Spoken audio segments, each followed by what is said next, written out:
হাদিসের একটা অংশ। আল্লাহ নবী সাল্লাল্লাহু আলাইহি ওয়াসাল্লাম বলেছেন, বাই ইন্নাহু মাকতুবুন বাইনা আইনাইহি কাফির, কাফেরে দাজ্জালের দুই চোখের মাঝখানে কাফের লেখা থাকবে। ইয়াকরাউ কুল্লু মুমিন কাতেব ওয়া গায়রে কাতেব, সে মুমিন যদি হয় কিন্তু লেখাপড়া নাই, লেখাপড়া কি নাই ভাই, মুমিন কিন্তু লেখাপড়া নেই, কোরআন পড়তে পারে না, হাদিস পড়তে পারে, কিছুই জানে, কিন্তু ইমানের দৌলতটা শক্ত রয়েছে। ওই ইমানের দৌলত থাকার কারণেই ওই ব্যক্তিটা দাজ্জালের কপালের কাফের লেখা পড়তে পারবে। আমি মাদ্রাসা পড়ি ছাত্র, আমরা হাদিস পড়ি, কোরআন পড়ি, পড়তে পারি, ঠিক না?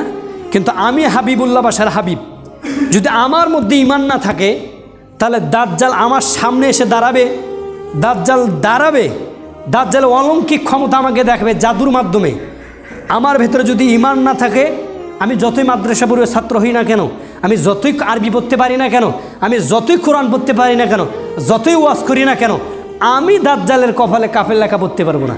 আর একটা মানুষ কোরআন পড়তে পারে না, কিছুই পারে না, তারপরও ওই দাজ্জালের কপালের কাফের লেখা পড়তে পারবে। আল্লাহ নবী সাল্লাল্লাহু আলাইহি সাল্লাম বলেন নাই, শর্ত দেন নাই মুহাদ্দিস হওয়া লাগবে, তাফসীরকারক হওয়া লাগবে, সেই পড়তে পারবে, এমন কথা বলে নেই। কুল্লু মুমিন, প্রত্যেকটা ব্যক্তিই পড়তে পারবে, প্রত্যেকটা মুমিন পড়তে পারবে যদি ইমান থাকে। বিশ্বাস যদি না হয়, বর্তমানে বাংলাদেশ দেশের আলেমদের অবস্থা নিয়ে কিছু কথা বলি, কিছু এই হাদিসটা এই কথাটার সাথে মিলিয়ে দেওয়ার জন্য। দাজ্জালের অনুসরণকারীর মধ্যে থেকে বড় বড় আলেম হবে, বিশ্বাস আপনার কথাটা, মানে টপ লেভেলের আলেম, আপনি যাকে মনে করতেছেন সেই একজন আলেম, এর ভেতরে ইমানের দৌলত না থাকার কারণে এই দাজ্জাল অনুসরণ করবে, করার কারণে তখন আপনার একটা ব্রেনটে ধরবে, কী রে এত বড় একটা আলেম, এই তো একে আল্লাহ মানতেছে, তা আমার মানতে সমস্যা কই, চলো আমরা আজকে এরকম করে চলতেছি না। এত বড় আলেমকে ভুল করতে পারে? ও এত বড় আলেম হয়, এত বড় ওয়াজ মাহফিল করে বেড়ায়, ওকে ভুল করতে পারে? আমরা করি না।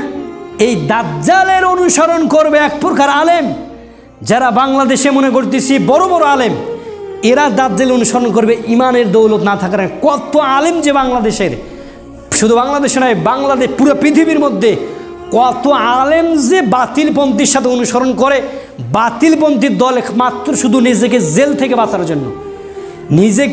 থেকে বাঁচার জন্য কত যে হক কথা বলে না। দাজ্জাল তো এরা হচ্ছে দাজ্জালের অনুসারী, এই যে যারা রয়েছে এরা তো দাজ্জালের অনুসারী।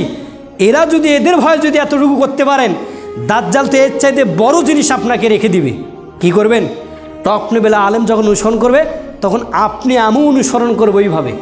এই জন্য হাতে ধরে পায়ে ধরে বলবো, ইমানটাকে মজবুত করে নেন, ইমানটাকে মজবুত করে